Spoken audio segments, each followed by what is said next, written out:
संसद के मॉनसून सत्र में मणिपुर मुद्दे पर विपक्ष का हंगामा जारी। दोनों सदनों में कामकाज में पड़ी बाधा। सरकार ने कहा पहले दिन से मणिपुर पर चर्चा के लिए तैयार, लेकिन विपक्ष भाग रहा है। उसके पास नहीं है कोई तर्क और तथ्य। राज्यसभा के सभापति धनखड़ ने टीएमसी नेता और आप नेता के खिलाफ शिकायतों को विशेषाधिकार समिति के पास भेजा।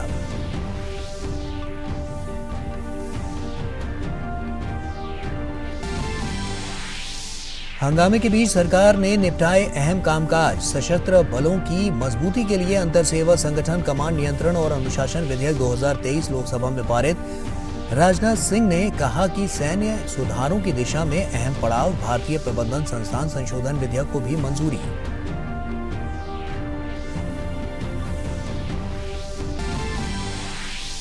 विधेयकों पर चर्चा में हिस्सा न लेने के विपक्ष के रवैये पर सरकार ने उठाए सवाल। कहा दिल्ली का बिल ही नहीं, बाकी बिल भी अहम। अनुराग सिंह ठाकुर ने कहा दिल्ली विधेयक पर एकजुट होकर संसद में आए, लेकिन मणिपुर पर चर्चा करने में विपक्ष को रुचि नहीं। देश की जनता को कर रहे हैं भ्रमित।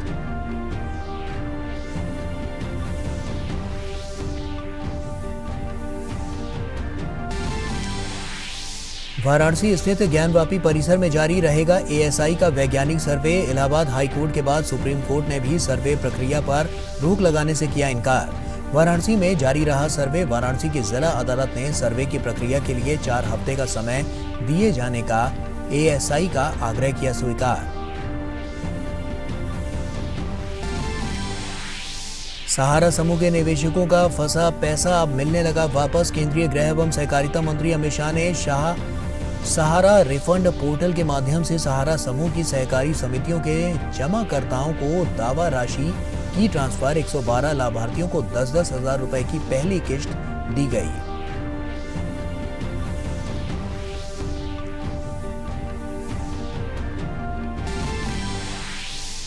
बर्लिन में आयोजित विश्व तीरंदाजी चैंपियनशिप में भारत को बड़ी सफलता। भारत की महिला कंपाउंड टीम ने जीता स्वर्ण। ज्योति सुरेखा वेनम, परिणीत कौर और अदिति गोपीचंद स्वामी की तिकड़ी ने गोल्ड मेडल। मैच में मैक्सिको की टीम को दी मात।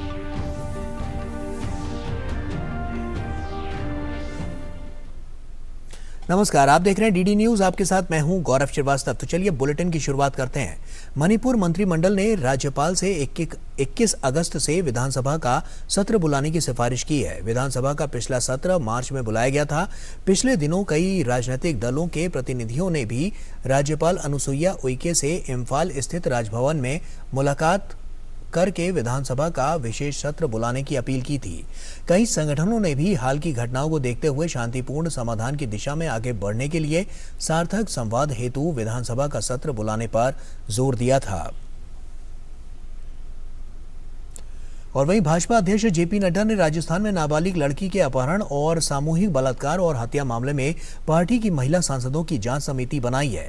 इस जांच समिति में सांसद सरोज पांडे, रेखा वर्मा, कांता करदम और लॉकेट चैटर्जी शामिल हैं। ये जांच समिति शीघ्र ही घटनास्थल का दौरा करेगी और घटना की रिपोर्ट भाजपा अध्यक्ष को सौंपेगी।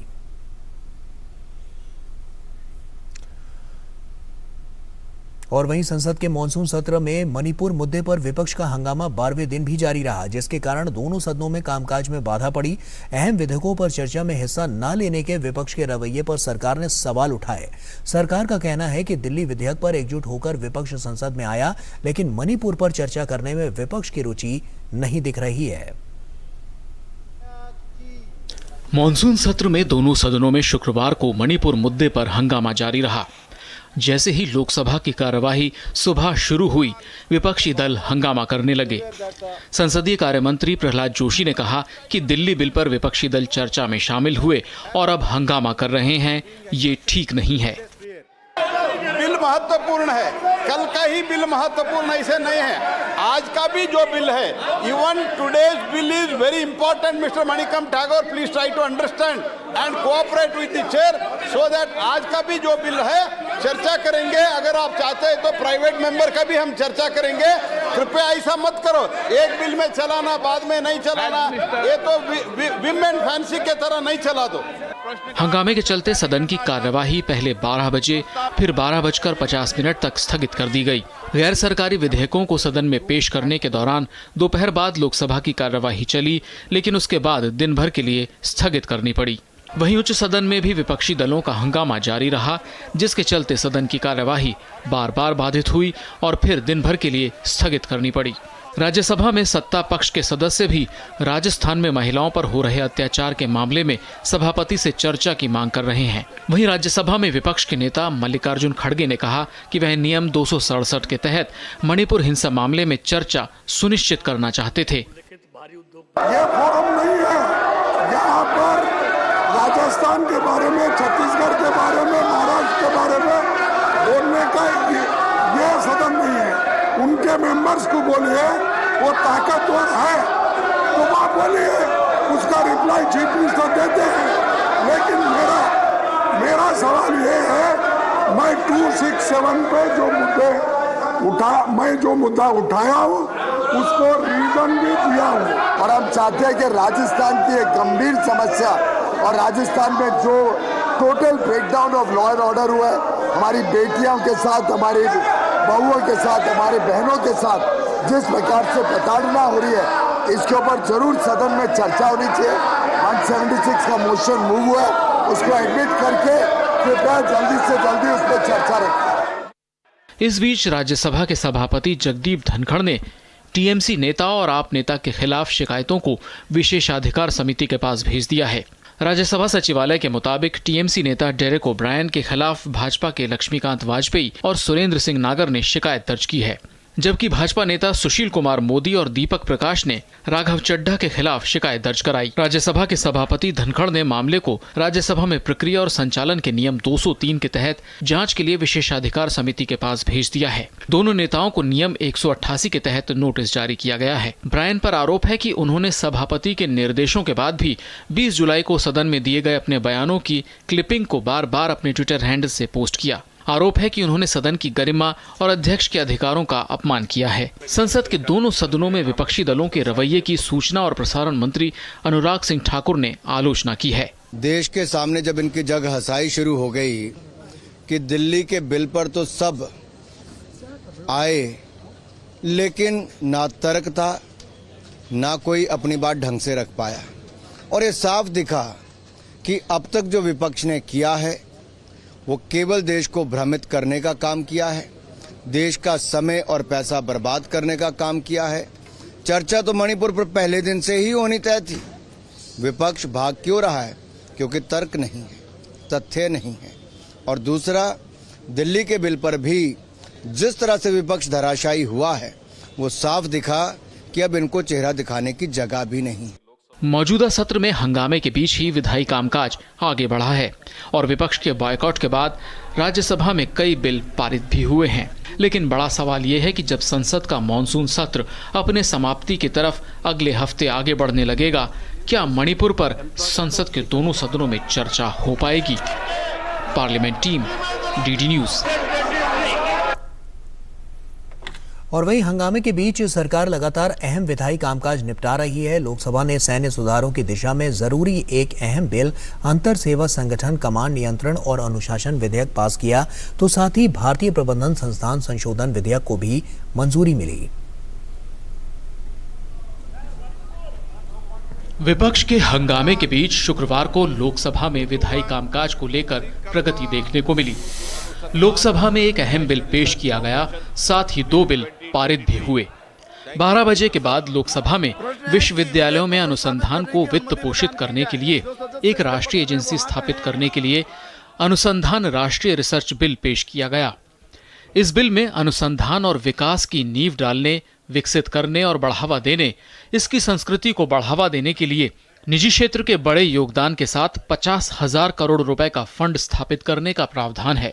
हंगामे के बीच ही रक्षा मंत्री राजनाथ सिंह ने अंतर सेवा संगठन कमांड नियंत्रण और अनुशासन विधेयक 2023 सदन में पेश किया और इसे पारित भी कर दिया गया। अंतर सेवा संगठनों के कमांडर इन चीफ और ऑफिसर इन कमांड को ऐसे संगठनों में सेवारत या उससे जुड़े कर्मियों के संबंध में सभी अनुशासनात्मक और प्रशासनिक शक्तियों के साथ सशक्त बनाने का प्रयास किया गया है।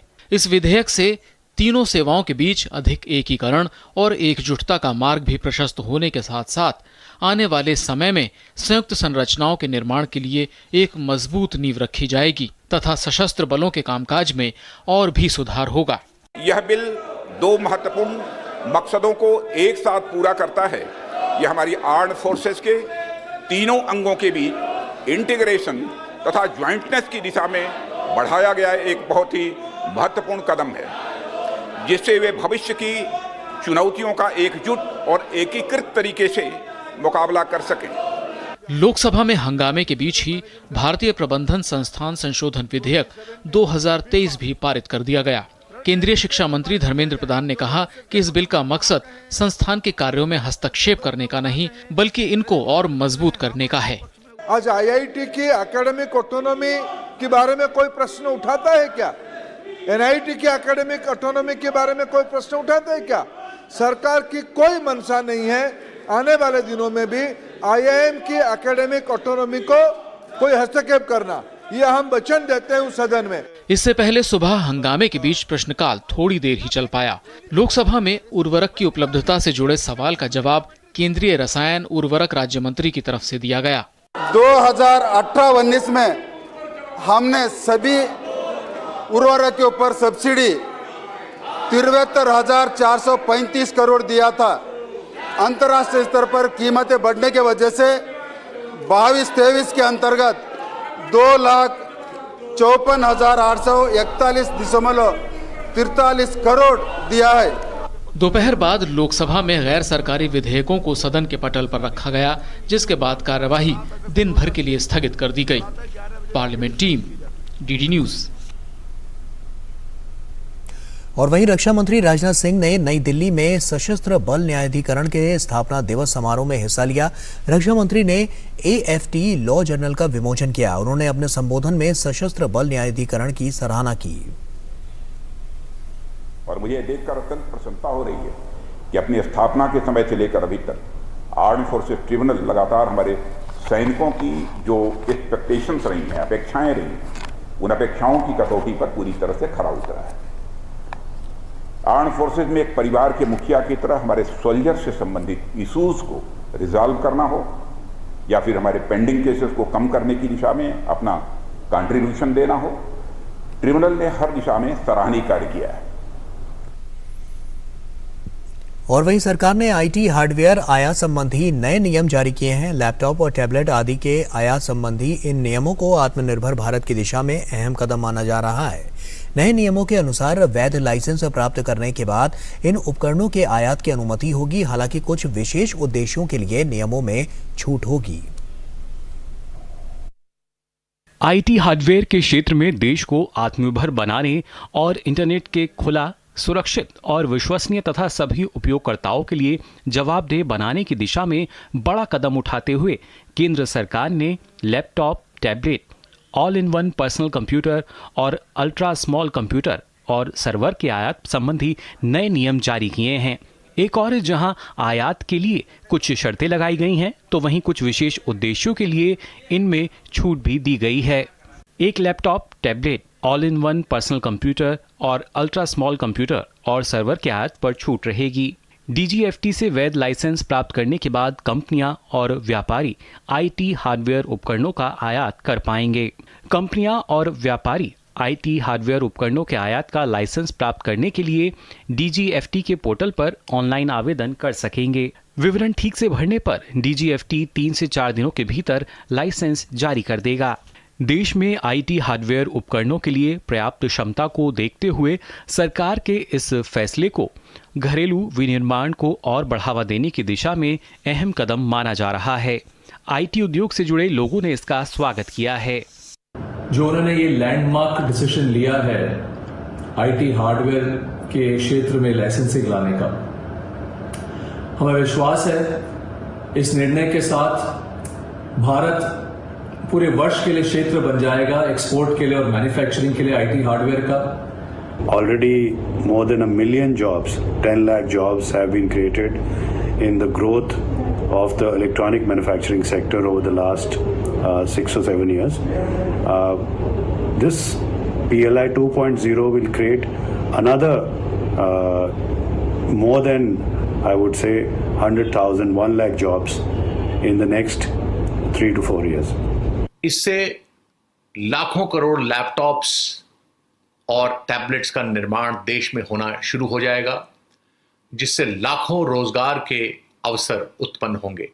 माना जा रहा है कि सरकार के इस कदम से सकारात्मक नतीजे सामने आएंगे। दरअसल आईटी हार्डवेयर के लिए बड़े पैमाने की अर्थव्यवस्था बनाने के लिए सरकार ने PLI 2.0 स्कीम को अधिसूचित किया है।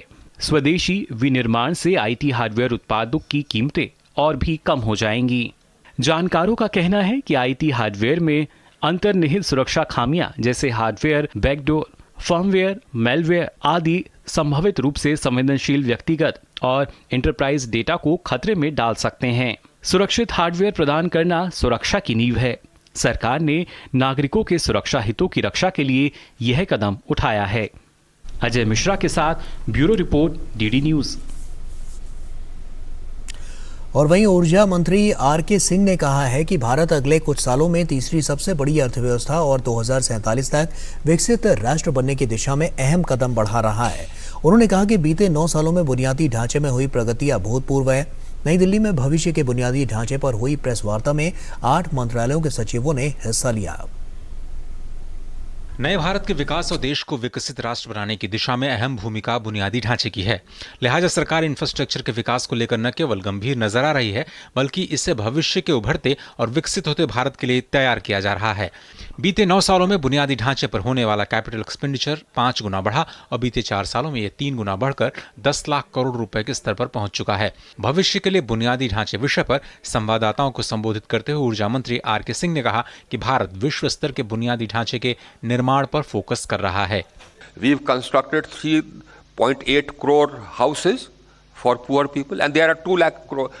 Each house costs about near 2 lakhs. It's not that Indira Awas, right? 2 lakhs.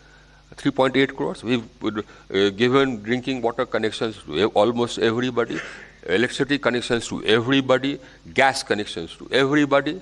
For the poor, we've made sure we have given Ayushman Bharat cards, an insurance of 5 lakhs to each poor family, so that he can get himself and his family treated anywhere. All these we have done for the poor. At the same time, we have made and we are making India modern. That's what the Prime Minister Modi's government does. संवाददाता सम्मेलन में बुनियादी ढांचे पर focus को रेखांकित करते हुए ऊर्जा मंत्री ने बुनियादी ढांचे के अलग अलग सेक्टर्स पर सरकार की प्रगति का ब्यौरा देश के सामने रखा। साल 2014 से देश में अब तक 1,90,000 मेगावाट से ज्यादा की ऊर्जा कैपेसिटी जोड़ी गई है और भारत अब पावर सरप्लस है। 1.82 लाख सर्किट किलोमीटर की ट्रांसमिशन लाइन के साथ पूरा देश एक ग्रिड नेटवर्क से जोड़ा जा चुका है, जो दुनिया का सबसे बड़ा ग्रिड है। देश के हर गांव और उसके बाद हर घर तक बिजली पहुंचाने के लक्ष्य को प्राप्त करने के लिए इंटरनेशनल एनर्जी एजेंसी पहले ही भारत की तारीफ कर चुका है।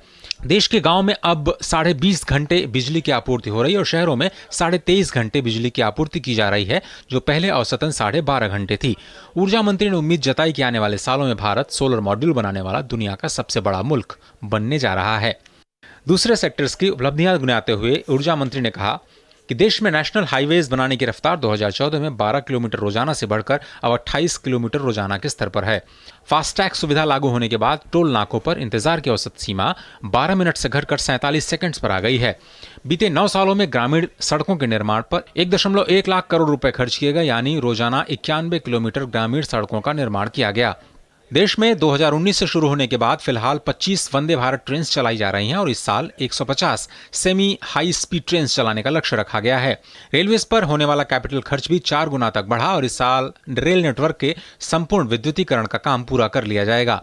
भारत में कार्गो कंटेनर टर्नअराउंड टाइम अब अमेरिका, जर्मनी और सिंगापुर से भी बेहतर है और कार्गो कैपेसिटी 16,100 लाख टन सालाना हो चुकी है। इंटरनेट स्पीड बीते 9 सालों में 18 गुना तेज हुई है और देश के 2.5 लाख ग्राम पंचायतों को भारत नेट योजना के तहत ब्रॉडबैंड से जोड़ा जा चुका है। दुनिया में सबसे तेज रफ्तार से 5G रोल आउट करने वाला देश भारत अब 6G तकनीक पर काम कर रहा है और इस साल सभी गांवों को 4G तकनीक के साथ जोड़ दिया जाएगा। बुनियादी ढांचे को लेकर पीएम मोदी ने देश में पीएम गतिशक्ति योजना की शुरुआत की है, जिसमें 111 लाख करोड़ रुपए के निवेश का प्रस्ताव है। प्रेस कॉन्फ्रेंस में 8 मंत्रालयों के सचिव एक साथ सवालों के जवाब देते नजर आए। Ajay Mishra, DD news, Delhi. और वहीं केंद्रीय मंत्री हरदीप सिंह पुरी ने कहा है कि प्रधानमंत्री नरेंद्र मोदी के नेतृत्व में देश में जहां एक ओर बेरोजगारी दर में कमी आई है, वहीं दूसरी ओर महंगाई दर भी पिछली सरकारों की तुलना में अपने निम्नतम स्तर पर है। सरकार ने विदेश नीति, व्यापार नीति एवं नई व्यवस्थाओं में देश को सशक्त बनाने के लिए अहम कार्य किया है। केंद्रीय मंत्री हरदीप सिंह पुरी ने जानकारी दी कि हमारा प्रयास है कि नागरिकों के चहुमुखी विकास के लिए भारतीय विदेश और व्यापार नीति को समय के अनुसार परिवर्तित करके उसे सशक्त बनाया जाए। उन्होंने कहा कि नीतियों का ही प्रमाण है कि दुनिया की सबसे बड़ी महामारी कोरोना के बाद भी देश हर क्षेत्र में प्रगति कर रहा है।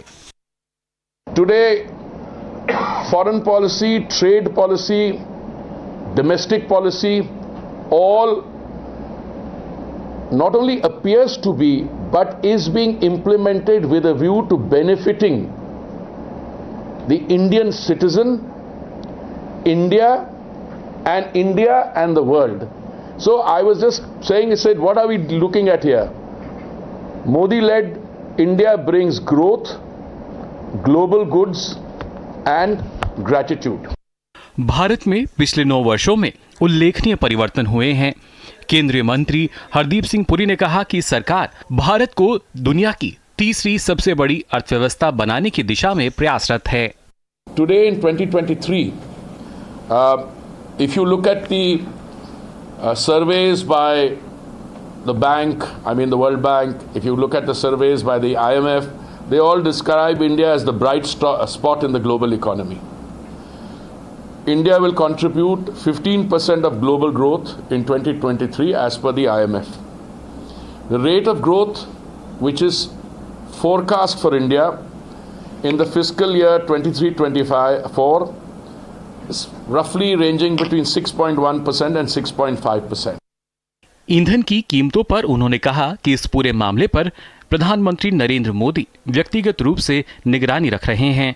साथ ही सरकार का प्रयास देश में अंतिम पायदान पर खड़े व्यक्ति तक विकास एवं सुविधाओं को पहुंचाना है।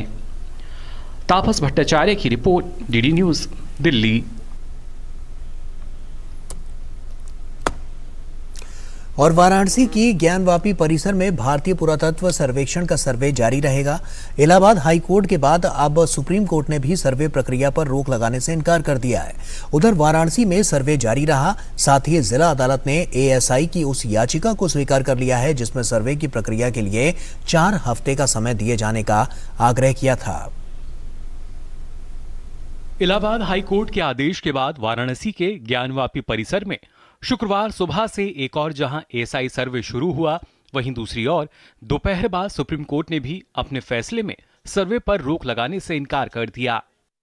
ज्ञानवापी परिसर में भारतीय पुरातत्व सर्वेक्षण के द्वारा किया जा रहा सर्वेक्षण जारी रहेगा। सर्वेक्षण रोकने के लिए सर्वोच्च न्यायालय में दाखिल की गई याचिका को मुख्य न्यायाधीश की 3 सदस्यीय पीठ ने खारिज कर दिया।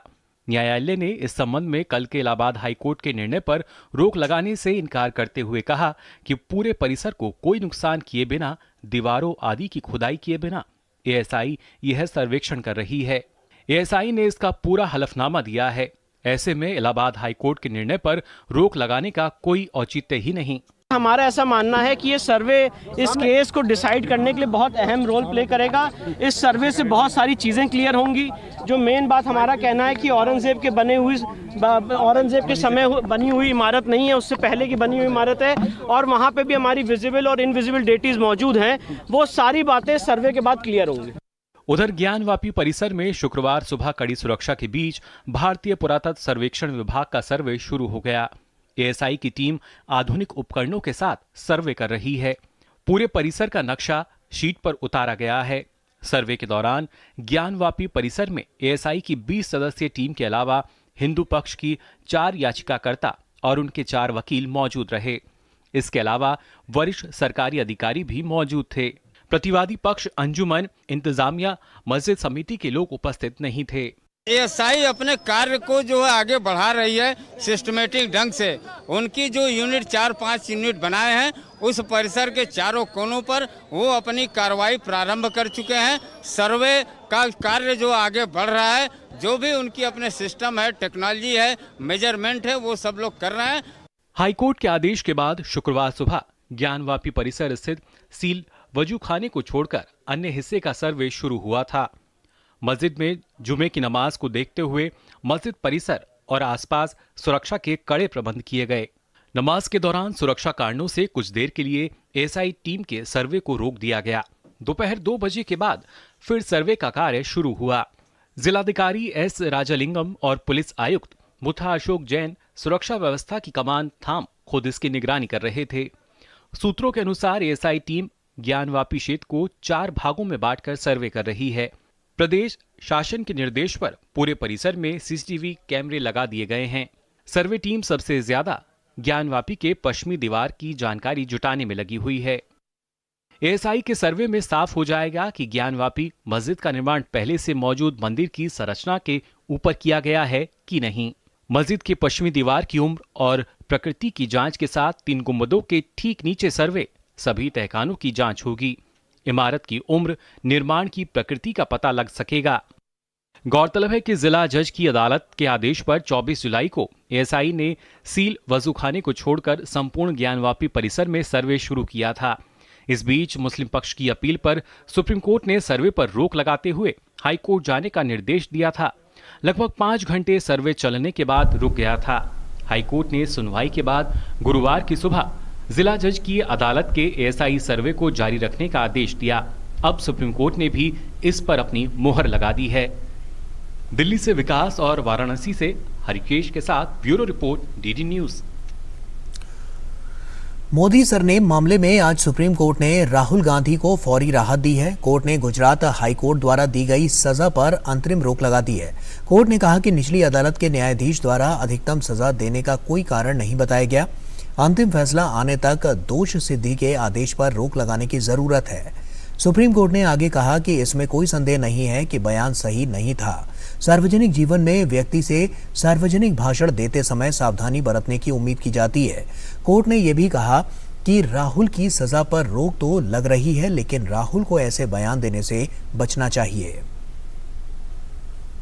उधर हरियाणा के नूंह में हालात लगातार सामान्य हो रहे हैं। सुरक्षा बल प्रभावित क्षेत्रों में लगातार गश्त कर रहे हैं। प्रशासन सोशल मीडिया पर अफवाहें फैलाने वाले तत्वों पर शिकंजा कस रहा है। हिंसा के मामले में अब तक 55 एफआईआर दर्ज की गई है और 141 गिरफ्तारियां हुई हैं। पूछताछ और जांच चल रही है। हरियाणा के नूंह में सोमवार की हिंसा के बाद हालात शांतिपूर्ण हैं। शुक्रवार को कड़ी सुरक्षा व्यवस्था के बीच किसी भी इलाके में हिंसा या टकराव की कोई सूचना नहीं मिली। हिंसा प्रभावित क्षेत्रों में एहतियात के तौर पर मोबाइल इंटरनेट सेवा शनिवार तक स्थगित है। सुरक्षा बल प्रभावित क्षेत्रों में लगातार गश्त कर रहे हैं। प्रशासन सोशल मीडिया पर अफवाहें फैलाने वाले तत्वों पर शिकंजा कस रहा है। इसके लिए हरियाणा सरकार ने विशेष समिति गठित की है जो तेजी से काम कर रही है। मैंने जो स्पेशल सेक्रेटरी होम है उसकी अध्यक्षता में एक कमेटी बनाई है जिसमें आईटी सेल के लोगों को भी लिया गया है। तो वो सारा सोशल मीडिया को स्कैन करेंगी और स्कैन करने में अगर कुछ लोगों ने उत्तेजनात्मक पोस्टें डाली होंगी तो उनके ऊपर कार्रवाई करेंगे। गुरुवार देर रात हरियाणा सरकार ने पुलिस प्रशासन में अहम फेरबदल करते हुए नूंह के एसपी वरुण सिंगला का तबादला कर दिया। उन्हें भिवानी भेजा गया है, जबकि नरेंद्र बिजारड़िया को नूंह का एसपी बनाया गया है। इस बीच शनिवार को नूंह में अवैध निर्माण पर प्रशासन का बुलडोजर भी चलता दिखाई दिया। प्रशासन ने ताउडू में अवैध अतिक्रमण को हटाने के लिए अभियान चलाया और ऐसे निर्माण ध्वस्त किए गए। जो अवैध संपत्तियां हैं जो कि किसी HSBC की लैंड पर कब्जा था उसके ऊपर ही कार्रवाई की गई थी। तो निश्चित तौर पर जो है सरकार इसके लिए सख्त कार्रवाई कर रही है। शुक्रवार को जुमे की नमाज को देखते हुए गुरुग्राम सहित सभी क्षेत्रों में कड़ी निगरानी बरती गई। पुलिस ने सोशल मीडिया पर अफवाह फैलाने के प्रयासों को खारिज कर दिया। कुछ जगहों से ऐसी सोर्स रिपोर्ट हमारे पास आई है कि गुड़गांव पुलिस रोक रही है ऐसे कुछ व्यक्ति विशेष या समुदाय विशेष के लोगों को कि वो मस्जिद या मॉस्क वगैरह में जाके अपनी नमाज अदा ना कर पाएँ। तो इस तरीके की सभी खबरों का हम कंडेम करते हैं गुड़गांव पुलिस की तरफ से। गुड़गांव पुलिस की जो प्लेसमेंट है, जो डिप्यूट जो वहाँ पर फोर्स है, वो सिर्फ इस मद्देनज़र है कि वहाँ पर सिक्योरिटी अरेंजमेंट्स पुख्ता तौर पर देखे जाएँ। सोमवार को नूंह में एक यात्रा पर उपद्रवियों द्वारा हमला किए जाने के बाद 2 गुटों में टकराव और हिंसा फूट पड़ी थी। हिंसा और आगजनी की घटना के बाद प्रशासन ने प्रभावित क्षेत्र में कर्फ्यू लगा दिया था। प्रशासन की चौकसी और एहतियाती उपायों से अब हालात तेजी से सामान्य हो रहे हैं। हिंसा करने वालों की धरपकड़ के लिए भी लगातार कार्रवाई जारी है। Bureau report, DD news. और वहीं केंद्रीय गृह एवं सहकारिता मंत्री अमित शाह ने नई दिल्ली में CRCS सहारा रिफंड पोर्टल के माध्यम से सहारा समूह की सहकारी समितियों के वैध जमाकर्ताओं को धनराशि ट्रांसफर की। जिन लोगों के खातों में रकम गई वो काफी खुश हैं। उनका कहना है कि ये मोदी सरकार के कारण ही संभव हो सका है। सहारा इंडिया के लाखों करोड़ों निवेशकों के सालों से फंसे हुए पैसे वापस आने लगे हैं। 18 जुलाई को सहकारिता मंत्री अमित शाह ने सहारा रिफंड पोर्टल लॉन्च किया था। पोर्टल में अपने कागजातों के साथ ऑनलाइन रजिस्ट्रेशन करने पर 45 दिनों के अंदर रिफंड वापस आने का प्रावधान था, लेकिन 45 दिन से पहले ही 4 अगस्त को सहकारिता मंत्री ने सहारा कोऑपरेटिव सोसाइटी के निवेशकों के क्लेम को ट्रांसफर करना शुरू कर दिया है। सभी विभागों ने एक संयुक्त याचिका माननीय सुप्रीम कोर्ट के सामने दायर की कि हम सब सहमत हैं कि जो पूंजी जमा हुई इसमें सबसे पहला अधिकार छोटे निवेशकों का है, गरीबों का है और उनको ये पैसा मिलना चाहिए। और मैं बधाई देना चाहूंगा सुप्रीम कोर्ट के खंडपीठ को, जिसकी नेतृत्व निवर्तमान न्यायाधीश MR शाह साहब कर रहे थे। उन्होंने एक परिवर्तन लाने वाला सुप्रीम कोर्ट का फैसला दिया। शुक्रवार को जिन 112 लोगों के खातों में रकम गई वो काफी खुश हैं।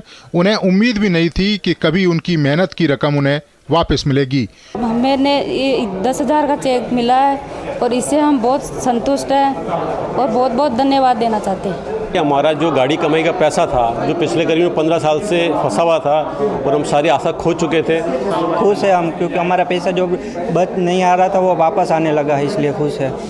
पहले चरण में निवेशकों को 10,000 की रकम लौटाई जाएगी। सहारा की 4 कोऑपरेटिव सोसाइटियों में 15 साल से लोगों के पैसे फंसे हुए हैं। सरकार धीरे धीरे सभी निवेशकों के पैसे उनके खातों में ट्रांसफर करेगी, लेकिन उसके लिए जरूरी है कि आपको सहारा रिफंड पोर्टल पर ऑनलाइन रजिस्ट्रेशन करवाना होगा। छोटे निवेशकों के हितों को सुरक्षित रखने का काम मोदी सरकार ने किया है। सहारा कोऑपरेटिव सोसाइटी में जिन लाखों लोगों के पैसे फंसे हुए थे वो अब मोदी सरकार उन लोगों तक पहुंचा रही है। शुरुआत में 10,000 की रकम जिन निवेशकों ने सहारा पोर्टल पर अपना रजिस्ट्रेशन कराया है उन तक पहुंच रही है और आने वाले समय में जितनी तमाम कोऑपरेटिव सोसाइटी हैं और जिनमें लोगों का पैसा फंसा हुआ है उन लोगों को भी एक उम्मीद जगी है कि आने वाले समय में उनका भी पैसा वापस आएगा। कैमरामैन भीम के साथ नीरज सिंह, DD न्यूज़, दिल्ली। और वहीं दिल्ली के कई भागों में शुक्रवार शाम तेज बारिश हुई। भारी बारिश के बाद दिल्ली वालों को उमस से काफी राहत तो मिली, लेकिन कई जगहों पर जल जमाव की स्थिति हो गई। तेज बारिश के बाद कई जगहों पर यातायात प्रभावित हुआ है। त्रिस्तरीय पंचायती राज व्यवस्था बहाल होने के बाद जम्मू कश्मीर के गांवों की तस्वीर और तकदीर दोनों में बड़ा बदलाव नजर आ रहा है। सरकार के बेहतर प्रयासों से सेब और सूखे मेवों की खेती और कारोबार से दुनिया में पहचान बना चुके जम्मू कश्मीर के किसान अब केसर और लेवेंडर की खेती से भी बम्पर कमाई कर रहे हैं।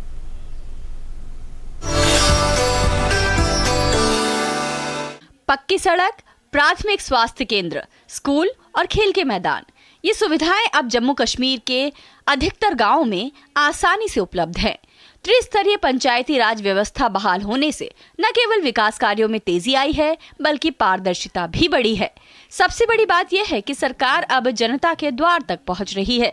जो गवर्नमेंट ने 3 सेक्टर जो पंचायती इलेक्शन किया ये कश्मीर में बहुत ही कामयाब रहा। इससे बहुत ही लोगों की डेवलपमेंट हुई। पहले जो 3 टायर पंचायत सिस्टम नहीं था, जब से ये आया है तो तरक्की गाँव की ओर ज्यादा बढ़ती गई है। रूरल डेवलपमेंट उसमें खास कलीदी रोल अदा कर रहा है। ट्रांसपेरेंसी पहले इतनी ज्यादा नहीं थी, अब जो ट्रांसपेरेंसी बढ़ गई है उसकी वजह से तरक्की ज्यादा मुमकिन हो गई है। गाँव और ग्रामीणों के विकास के साथ ही जम्मू कश्मीर के किसानों की जिंदगी में बदलाव लाने के लिए भी सरकार ने महत्वपूर्ण कदम उठाए हैं। जो गवर्नमेंट है अभी मिशन मोड में काम कर रही है। पिछले 2-3 साल में जो काफ़ी सारी स्कीम्स आई हैं और सारे डिपार्टमेंट जो एक्टिवेट हो चुके हैं। ये जो HADP है, होलिस्टिक डेवलपमेंट जो एग्रीकल्चर प्रोग्राम है, उसमें हर कोई स्कीम है और आपको कहीं जाने की जरूरत नहीं है। आपको ऑनलाइन अप्लाई करना है और आप उसका बेनिफिट उठा सकते हैं। जम्मू कश्मीर के गांव न सिर्फ विकास की राह पर आगे बढ़ रहे हैं बल्कि लोगों की सोच में भी बड़ा परिवर्तन आया है। यही वजह रही कि पीएम मोदी के स्वच्छता के आह्वान पर अनंतनाग के सादियारा गांव के सरपंच फारूक अहमद गनई ने जब इलाके को कचरा मुक्त बनाने के लिए प्लास्टिक दो और सोना लो जैसी अनोखी पहल शुरू की तो व्यापक जन भागीदारी ने इस अभियान को सफल बना दिया।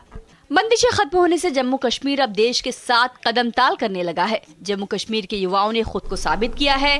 प्रदेश की नई पीढ़ी प्रशासनिक सेवा समेत विभिन्न क्षेत्रों में अपनी प्रतिभा का लोहा मनवा रही है।